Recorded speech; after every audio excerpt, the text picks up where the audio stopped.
আমি সুদীপ্ত নিয়ে এসেছি আজকে একটা নতুন ভিডিও। আজকের ভিডিওতে আমরা আলোচনা করব ইন্ডাস্ট্রিয়াল জিওগ্রাফি নিয়ে। কার থিওরি পড়বো আজকে? আজকে আমরা পড়বো ওয়েবারের লিস্ট কস্ট অ্যাপ্রোচ। কারখানাটার লোকেশনটা কোথায় করব, কেন করব, ট্রান্সপোর্ট কস্ট কি করে কমানো যায়, লেবার কস্ট কি করে কমানো যায়, কিভাবে খরচ কমানো যায়, সব থেকে কম খরচটা কোথায় হবে, কোন পয়েন্টে হবে, সেই লোকেশনাল অ্যানালিসিস ইন্ডাস্ট্রিয়াল মডেলে আমরা শিখব, যেটা ওয়েবার দিয়েছেন। ওয়েবারের ইন্ডাস্ট্রিয়াল লোকেশন থিওরি। এটা বুঝতে গেলে আগে আমাদের কিছু অ্যাজাম্পশন নিতে হবে, সেইগুলো হলো এইগুলো। এটা জিনিসটার কিছুই না, এটাতে উনি বলছেন আইসোট্রপিক প্লেন, অর্থাৎ জায়গাটার মধ্যে একটা হোমোজিনিটি থাকতে হবে। এইরকম নয় জায়গাটার মধ্যে হেটারোজেনিটি চলে এসছে, তাহলে কিন্তু হবে না। আইসোট্রপিক হতে হবে, অর্থাৎ হোমোজিনিয়াস বা ইউনিফর্ম রিজিয়ন হতে হবে। পারফেক্ট কম্পিটিশন থাকতে হবে। পারফেক্ট কম্পিটিশন মানে যেখানটায় ক্রেতারা এই দ্রব্যের মানে যারা বিক্রেতা তারা কিন্তু নিজের খেয়াল খুশি মতো যখন খুশি দ্রব্যের দাম বিক্রি করতে পারেন না। যা কিছু বাজারের কিছু নির্দিষ্ট নিয়ম আছে, একটা জিনিসের দাম যত টাকাই হচ্ছে সেটা মার্কেটে যেখানে যাব সেখানে একই দাম, যে কেউ এখানে ঢুকতে পারে, এখানে কোনো মনোপলির সিস্টেম নেই, একাধিপত্যের বিষয় নেই, দ্রব্যের দাম এক্ষেত্রে সবার বাজারেই সমান। Workforce has fixed and infinitely available, এই দুটো শব্দে আমি গুরুত্ব দিতে চাইছি। ওয়ার্কফোর্স কি ফিক্সড হয়? কেউ কেউ বলবে হয় না, এটাই ক্রিটিসিজম। হ্যাঁ, এটা তার একটা বড় সমালোচনার জায়গা যে ওয়ার্কফোর্স কোনোদিন ফিক্সড করানো যায় না। তবে ভারতবর্ষে কিন্তু একটা জায়গার নাম বলে দেওয়া সম্ভব যেখানে ওয়ার্কফোর্স কিন্তু ফিক্সড আছে, যেমন ফিরোজাবাদ। তাই এই লাইনটা খুব একটা ভুল কিছু উনি বলেননি। ফিরোজাবাদ জায়গাটা এমনই একটা জায়গা ভারতবর্ষের যেখানে লেবারদের কিন্তু অবস্থাটা পুরো ফিক্সড। তো একেবারেই তিনি ভুল বলছেন না অ্যাজাম্পশনে। ট্রান্সপোর্টেশন কস্ট দেখা যাচ্ছে ডিস্টেন্সের সঙ্গে সঙ্গে বাড়বে, এটাই তো স্বাভাবিক। যত ডিস্টেন্স বাড়বে ট্রান্সপোর্টেশন কস্টও তো বাড়বে। Demand for the product is uniform, অর্থাৎ ইউনিফর্ম ডিমান্ডের কথা উনি বলেছেন, সেটাই তো হবে। পারফেক্ট কম্পিটিশনের ক্ষেত্রে তো এই ধরনের অ্যাজাম্পশন গুলোই আমরা দেখে থাকি, uniform demand. Locations and types of raw material আর ফিক্সড, তার মানেটা কি বোঝাতে চাইছে এখানটায়? র মেটেরিয়াল গুলোর অবস্থায় কিন্তু ফিক্সড, সব জায়গায় পাওয়া যাবে নাকি? লোকেশনাল, অর্থাৎ যে সমস্ত তাদের সোর্স মেটেরিয়াল, অর্থাৎ তাদের যে সমস্ত জিনিসগুলো আমরা দেখছি ম্যাঙ্গানিজ, আয়রন, এই যে সোর্স গুলো তারা তাদের সোর্সেই পাওয়া যাচ্ছে। Different types of raw materials, তাদের লোকেশন গুলো কিন্তু ফিক্সড, ঠিক আছে? তারা আমার নিয়মে চলবে না, তারা তাদের নিয়মেই ফিক্স থাকুক। আয়রন ওখানে ওখানে পাওয়া যাবে, ম্যাঙ্গানিজ ওখানে ওখানে পাওয়া যাবে। যারা এন্টারপ্রেনিয়র্স রয়েছে তারা চেষ্টা করবে দ্রব্যের মানে প্রোডাকশন কস্টটাকে যতটা সম্ভব মিনিমাইজ করা। এই জন্যই তো থিওরিটার নাম লিস্ট কস্ট অ্যাপ্রোচ। মোটামুটি 7টা অ্যাজাম্পশন আমরা এখন জানলাম, এবার আমরা থিওরিতে ঢুকে যাই। থিওরি পড়তে গেলে আগে আমাদের জানতে হবে র মেটেরিয়ালস, অর্থাৎ কাঁচামাল কত রকমের হয়, কি কি হয়, এইগুলো সম্পর্কে যদি আমাদের ধারণা না থাকে ওয়েবারের থিওরি হাজার চেষ্টা করলেও আমরা বুঝতে পারবো না। র মেটেরিয়ালকে আমরা দুটো ভাগে ভাগ করতে পারি। একটাকে আমরা বলতে পারি প্রাপ্যতা অনুযায়ী, অর্থাৎ কোথায় পাবো, সব জায়গায় কি সবকিছু পাওয়া যায় নাকি, ঠিক আছে? তো সেটা আমরা কোয়ান্টিটি অনুযায়ী ভাবতে পারি। আরেকটাকে আমরা ভাবতে পারি ম্যানুফ্যাকচারিং অ্যান্ড প্রসেসিং। যদি আমরা ম্যানুফ্যাকচারিং অ্যান্ড প্রসেসিং দেখি তাহলে আমরা দেখব পিওর র মেটেরিয়াল অ্যান্ড গ্রস র মেটেরিয়াল। যদি ম্যানুফ্যাকচারিং আর প্রসেসিং এর দিক থেকে দেখি, এটা কিন্তু বুঝতে হবে ম্যানুফ্যাকচারিং আর প্রসেসিং এর দিক থেকে দেখতে গেলে কিন্তু পিওর অ্যান্ড গ্রস র মেটেরিয়াল, কিন্তু যদি আমরা কোয়ান্টিটির দিক থেকে দেখি তাহলে আমরা দেখব ইউবিকিউসিয়াস বা ফিক্সড ইউবিকিউসিয়াস বা আমরা এখানে ফিক্সড বা লোকালাইজড কে পাবো। তাহলে আমরা কি দেখতে পাচ্ছি, কোয়ান্টিটির দিক থেকে দেখতে গেলে ইউবিকিউসিয়াস র মেটেরিয়াল, লোকালাইজড র মেটেরিয়াল। বা আমরা যদি আমরা ওইভাবে না ভেবে যদি আমরা দেখি যে ম্যানুফ্যাকচারিং বা প্রসেসিং এর দিক থেকে, তাহলে পিওর আর এদিকে গ্রস র মেটেরিয়াল গুলোকে পাবো। এদের মধ্যে বিষয়গুলোকে একটু জেনে নিই। পিওর র মেটেরিয়াল, পিওর র মেটেরিয়াল জিনিসটা কি? পিওর র মেটেরিয়াল হচ্ছে এমন র মেটেরিয়াল যেখানে হাই মোবিলিটি, যার মোবিলিটি প্রচুর বেশি। তাহলে হাই মোবিলিটি কি কি? অর্থাৎ যেখানে ইনপুট আর আউটপুট দুটোই প্রায় সমান সমান, ইনপুট আউটপুট দুটোই সমান সমান। হাই মোবিলিটি অর্থাৎ যেখানে খুশি আমি নিয়ে চলে যেতে পারি, ফুট লুজ ইন্ডাস্ট্রি যাদেরকে আমরা বলে থাকি, অর্থাৎ যেখানে ট্রান্সপোর্টেশন মানে কস্টটা খুব একটা গুরুত্বপূর্ণ নয়, আনইম্পর্টেন্ট। যেমন জুট, উল, কটন, এদের ক্ষেত্রে দেখা যায় ট্রান্সপোর্টেশন কস্ট ততটা গুরুত্বপূর্ণ রোল প্লে করে না, ততটা সিগনিফিকেন্ট রোল প্লে করে না। গ্রস র মেটেরিয়াল কাদের বলে? যাদের ওয়েট লস হয়ে যায় ম্যানুফ্যাকচারিং বা প্রসেসিং এর পর, যেখানে ইনপুটটা বেশি থাকে আউটপুটটা কমে যায় এই প্রসেসিং হয়ে যাওয়ার পর। লো মোবিলিটি, এদেরকে আমরা সাধারণত বলে থাকি ট্রান্সপোর্টেশন কস্ট খুব গুরুত্বপূর্ণ রোল প্লে করে। যেমন আয়রন, উড, পেপার ইন্ডাস্ট্রি, এই সমস্ত ইন্ডাস্ট্রিগুলোর ক্ষেত্রে গ্রস র মেটেরিয়াল, অর্থাৎ যতটা দিলাম ততটা কিন্তু ফেরত পেলাম না। ইউবিকিউসিয়াস র মেটেরিয়াল কাকে বলে? ইউবিকিউসিয়াস র মেটেরিয়াল যেটা আমরা এভরিহোয়ার পাবো, যে কোনো জায়গায়, যেমন জল, মাটি আর বাতাস, এইগুলো, বালি। ফিক্সড বা লোকালাইজড কাদের বলবো? যাদের পার্টিকুলার প্লেস রয়েছে, কপার, আয়রন, ম্যাঙ্গানিজ ইত্যাদি ইত্যাদি ইত্যাদি ইত্যাদি জিনিসগুলো।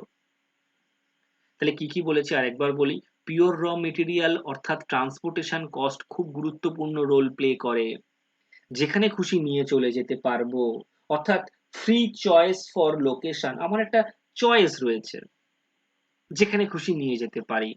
কিন্তু গ্রস র মেটেরিয়াল যেখানে খুশি নিয়ে যেতে আমি পারবো না, এরা শিকড় গাঁড়া, ফুটলুস, শিকড় আলগা। গ্রস র শিকড় গাঁড়া শিল্প আমরা কেন বলি? কারণ ও যেখানটায় মাটি গেড়ে বসে পড়লো ওইখান থেকে ও আর নড়বে না। এই জন্য গ্রস র মেটেরিয়ালকে আমরা বলি শিকড় গাড়া শিল্প, আর পিওর র মেটেরিয়ালকে আমরা বলি ফুট লুস ইন্ডাস্ট্রি বা শিকড় আলগা শিল্প। দুটো ভালো করে বুঝতে হবে।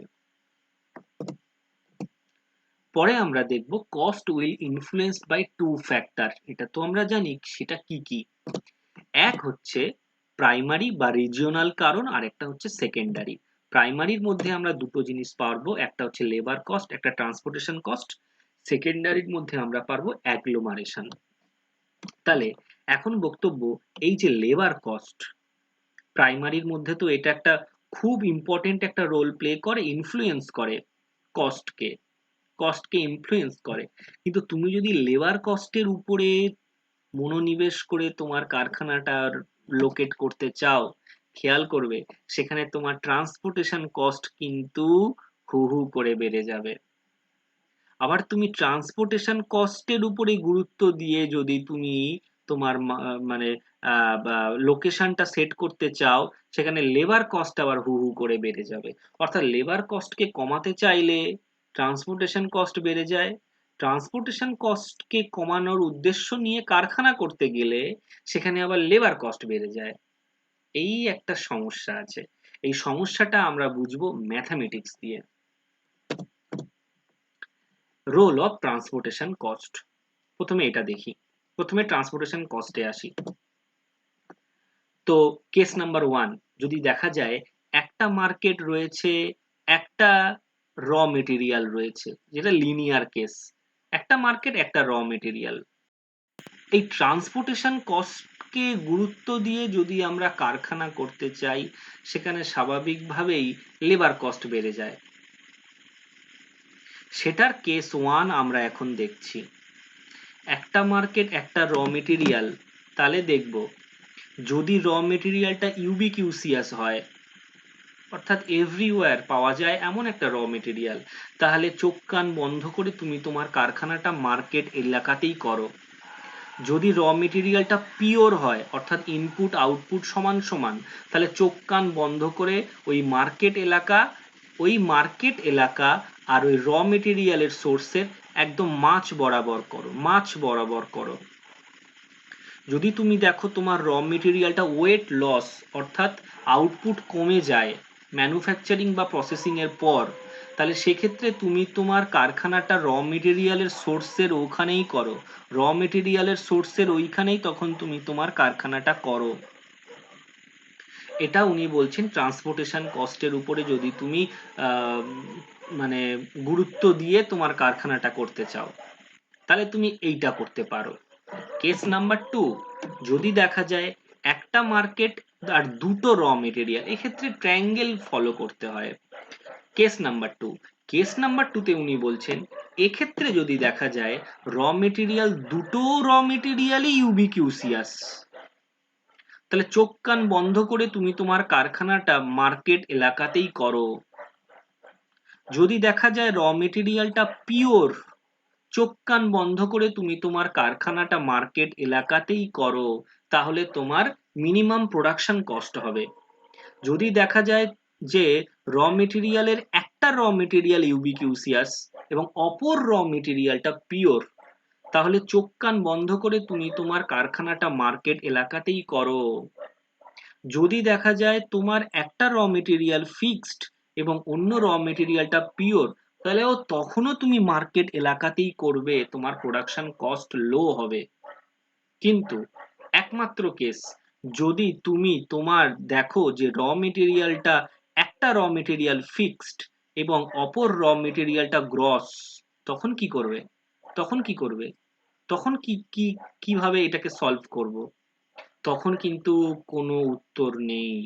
তখন আর থিওরিটিক্যাল নলেজ দিয়ে হবে না।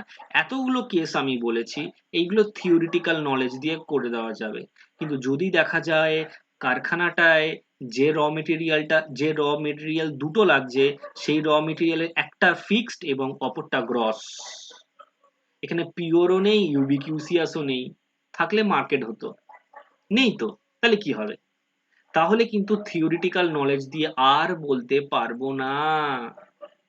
এক্ষেত্রে যেটা দরকার, এক্ষেত্রে আমাদের এই প্রবলেমটা সলভ করতে গেলে, অর্থাৎ একটা ফিক্সড আর একটা গ্রস, এই প্রবলেম সলভ করতে গেলে আমাদের যার সাহায্য নিতে হবে তার নাম ওয়েবারের ট্রায়াঙ্গেল।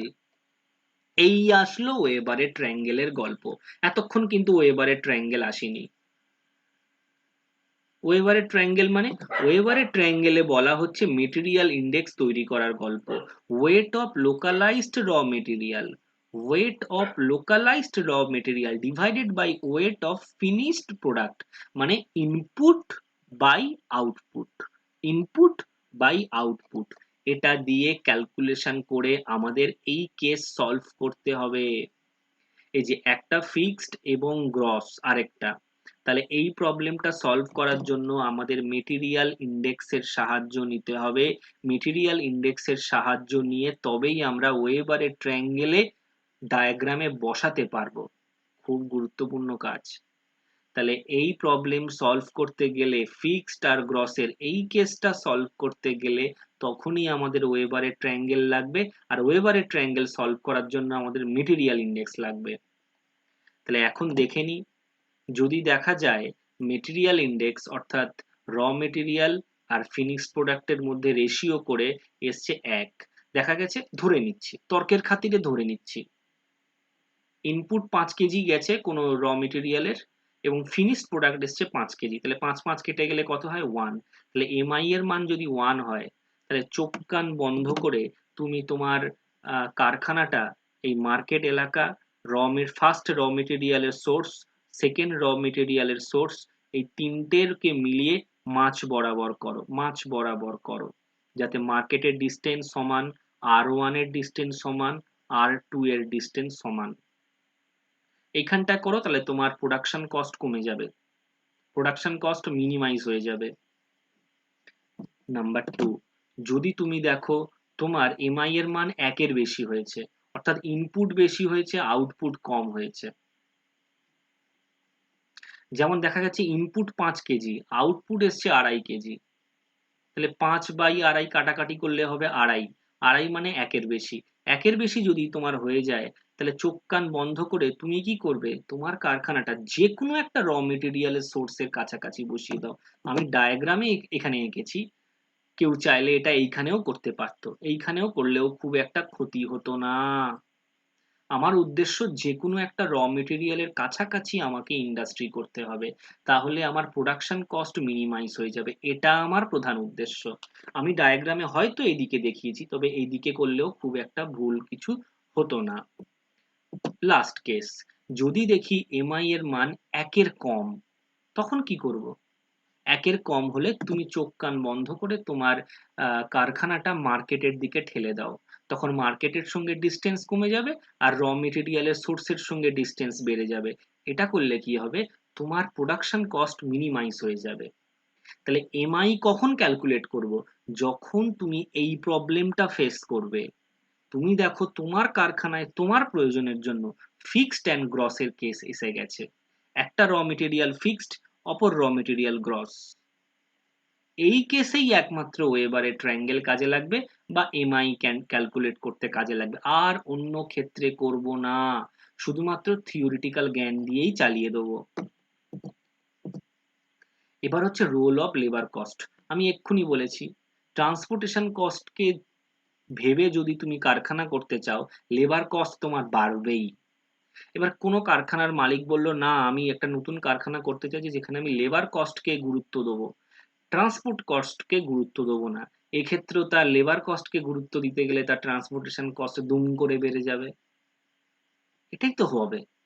তাহলে দেখা যাক লেবার কস্টকে গুরুত্ব দিয়ে কিভাবে একটা কারখানার মালিক তার কারখানাকে তার কারখানার লোকেশন বা পয়েন্টকে নির্বাচন করতে পারে। ধরা যাক এরকম একটা ট্রায়াঙ্গেল, লেবারদের এরকম জায়গায় পাওয়া যাচ্ছে, তাহলে তিনি দেখলেন যে তার লেবারদের পজিশন যেহেতু ফিক্সড, চোখ কান বন্ধ করে তিনি তার কারখানাটা এরকম জায়গা করে দিতে পারেন, এরকম জায়গা করে দিতে পারেন। এখানে ট্রান্সপোর্টেশন কস্টের গল্প নেই, এখানটায় তোমার হচ্ছে কি বলবো মানে এমআই ক্যালকুলেট করার দরকার নেই, ওয়েবারের ট্রায়াঙ্গেলের দরকার নেই। উনি বলছেন যে আমার লেবার কস্ট কমানো দরকার, সুতরাং আমি আমার কারখানাটা এখানেই করব। অথবা তিনি দেখলেন তার লেবারদেরকে উনি এইখানটায় দেখতে পাচ্ছেন, র মেটেরিয়ালের আমি এখানে R1 লিখেছিলাম, এখানে R2 লিখেছিলাম, এখানে M লিখেছিলাম। ধরা যাক এখানে R1 ফার্স্ট র মেটেরিয়ালের সোর্সের কাছাকাছি লেবারদের রয়েছে, তাহলে তাহলে তিনি তার কারখানাটাকে এখানে করে দেবেন, এখানে কারখানা করবেন। বা যদি দেখা যায় সেকেন্ড র মেটেরিয়ালের সোর্সের কাছে, এখানে R2 লিখেছিলাম আমি, তো দেখা যাক সেকেন্ড র মেটেরিয়ালের কাছাকাছি লেবাররা রয়েছে, তাহলে চোখ কান বন্ধ করে তিনি সেকেন্ড র মেটেরিয়ালের কাছেই তাহলে তিনি কারখানাটা করবেন। কারণ এক্ষেত্রে তার ট্রান্সপোর্টেশন কস্টটা গুরুত্বপূর্ণ নয়, তার কাছে কথা হচ্ছে লেবাররা যাতে তাড়াতাড়ি কারখানায় আসতে পারে, দেরি যাতে তারা না করতে পারে, এবং অবশ্যই যাতে তাদের লেবারদের পিছনে তাদের জন্য কম খরচা করতে হয়, তো সেই এবং স্কিলড লেবার পাওয়া যায়। তো স্কিল লেবার পাওয়া যাচ্ছে এখানে, তাহলে কারখানা হবে এখানে। যদি স্কিল লেবার পাওয়া যায় এখানে, কারখানা হবে এখানে। যদি স্কিল লেবার পাওয়া যায় এখানে, কারখানা হবে এখানে। কিন্তু সমস্যাটা কি, লেবার কস্টের উপর ভিত্তি করে তুমি তোমার কারখানা বসাতে যদি চাও, তোমাকে ট্রান্সপোর্টেশন কস্টকে স্যাক্রিফাইস করতে হবে। ট্রান্সপোর্টেশন কস্ট তোমার হু হু করে বাড়তে পারে, এটা একটু বুঝতে হবে। এই প্রবলেমটা সলভ করার জন্যই তিনি একটা গুরুত্বপূর্ণ হাতিয়ার আবিষ্কার করেছেন, সেটা হলো এইটা, এই অ্যাগ্লোমারেশন।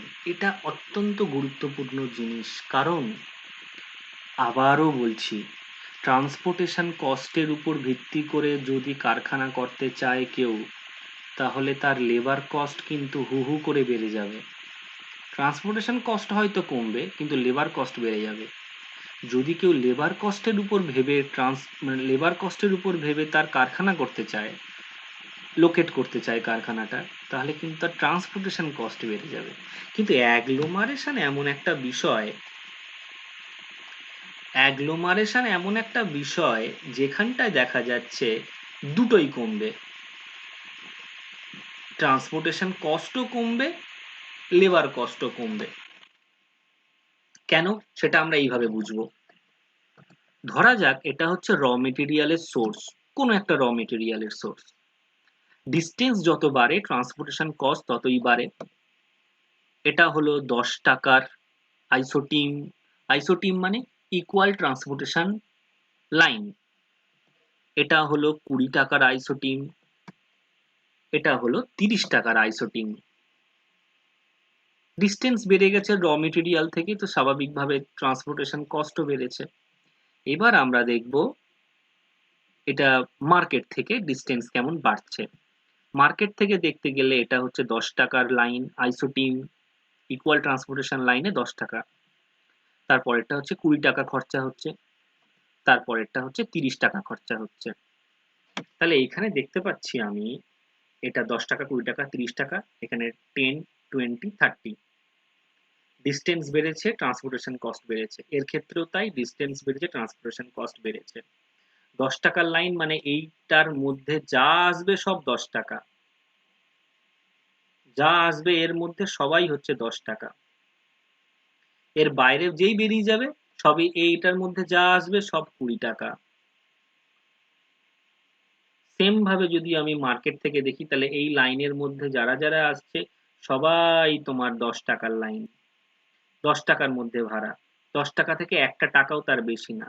আবার যদি এই লাইনটাকে দেখি আমি, তাহলে 20 টাকার লাইন, 20 টাকার লাইনের এইদিকে সব 20 টাকা, ওইদিকে গেলে 20 টাকার উপরে।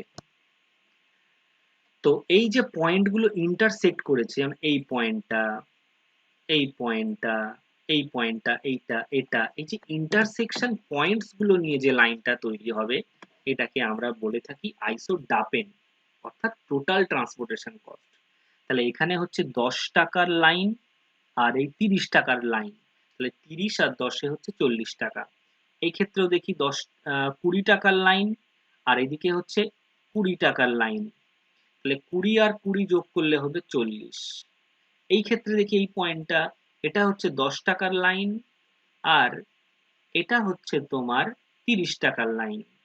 মার্কেট থেকে দেখলে 30 টাকা আর র মেটেরিয়াল থেকে দেখলে 10 টাকা, তাহলে 30 আর 10 40। তাহলে 40 এর পয়েন্ট গুলো নিয়ে যে লাইনটা আমি কাটলাম সেটা আমার 40 টাকার আইসোডাপেন হয়েছে।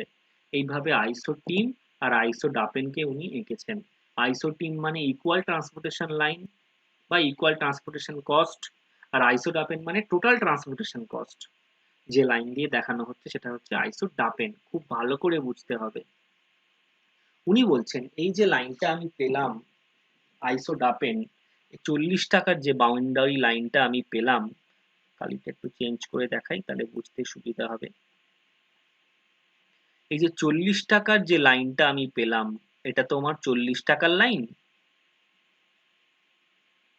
এই 40 টাকার লাইনের মধ্যে আমি যেখানে ঘোরাফেরা করব সবই আমার 40 টাকার মধ্যেই থাকবে, 40 টাকা থেকে একটা টাকা আমার বাড়বে না। তাহলে এই এলাকাটার মধ্যে আমি যেখানটায় যেখানটায় পাবো লেবারদের দেখতে পাবো, সেখানটায় আমি করে নেবো আমার ইন্ডাস্ট্রি। যদি দেখি আমি এইখানটায় লেবার আছে, তাহলে এখানটায় আমি আমার হচ্ছে ইন্ডাস্ট্রি করে নেবো। যদি আমি দেখি এই এরকম জায়গায় আমার লেবাররা রয়েছে, তাহলে আমি এইখানটায় আমার ইন্ডাস্ট্রিটা করে নিতে পারি, কারখানাটা করে নিতে পারি, তাহলে আমার প্রোডাকশন কস্ট মিনিমাম হবে। যদি আমি দেখি যে আমার আমার যে প্রয়োজনের লেবাররা তারা এরকম জায়গা রয়েছে, তাদের পজিশন হচ্ছে এরকম জায়গায়, তাহলে চোখ কান বন্ধ করে আমি এখানে করে নেবো। তাহলে 40 টাকার বাইরে আমার খরচা হবে না। এটা করা মানে কি, এটা করা মানে টাকার বাউন্ডারি লাইনটা পেয়ে যাওয়া। টাকার বাউন্ডারি লাইন পেয়ে যাওয়া মানে হচ্ছে সেক্ষেত্রে আমি আমার খরচাটা বুঝে নিলাম, ডিস্টেন্স আর বাড়ছে না, শুধু লেবারদের পজিশন দেখে আমি আমার কারখানাটা করব, এটাই আমার একমাত্র কাজ। তাহলে এটা করলে আইসোটিম আইসোডাপেন আঁকলে আমি আমার টাকার বাউন্ডারি লাইন পেয়ে যাব। তারপরে আমি দেখে নিই যে আমার লেবারদের পজিশনটা কোথায়, সেই অনুযায়ী আমার কারখানাটাকে আমি বসিয়ে দিতে পারি। এটা হচ্ছে অ্যাগ্লোমারেশনের সুবিধা।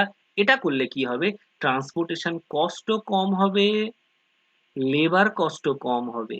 আগের দুটোতে আমি বলেছিলাম ট্রান্সপোর্টেশন কস্ট দেখতে গেলে লেবার কস্ট বেড়ে যায়, লেবার কস্ট কমাতে গেলে আবার ট্রান্সপোর্টেশন কস্ট বেড়ে যায়, কিন্তু অ্যাগ্লোমারেশনে যেহেতু তুমি টাকার বাউন্ডারি লাইন পেয়ে যাও, এক্ষেত্রে তাই তোমার দুটোই কমানো সম্ভব।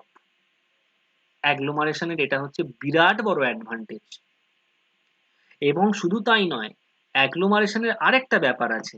একটা অ্যাডভান্স ওয়েতে চিন্তা করলে আমরা দেখব এইরকম তিনটে আইসোডাপেন যদি আমরা দেখি, তাহলে এই যে কমন পয়েন্টে তারা একটা ইন্টারসেক্ট করেছে, এই যে কমন পয়েন্টে ইন্টারসেক্ট করেছে, যদি তুমি এরকম জায়গায় তোমার কারখানাটা করে দাও, এটা হচ্ছে অ্যাগ্লোমারেশন। এই যে আইসোডাপেনের এই যে কমন পয়েন্ট, এই যে অ্যাগ্লোমারেশনটাকে ডেলিনিয়েট করার একটা সুবিধা হচ্ছে এইভাবেও তুমি তোমার অ্যাগ্লোমারেশনটাকে ডেলিনিয়েট করতে পারো। যদি সেটা তোমার হতে পারে, তাহলে এক্ষেত্রে একটা নয় তিনটে বড় বড় সুবিধা হতে পারে। কি কি?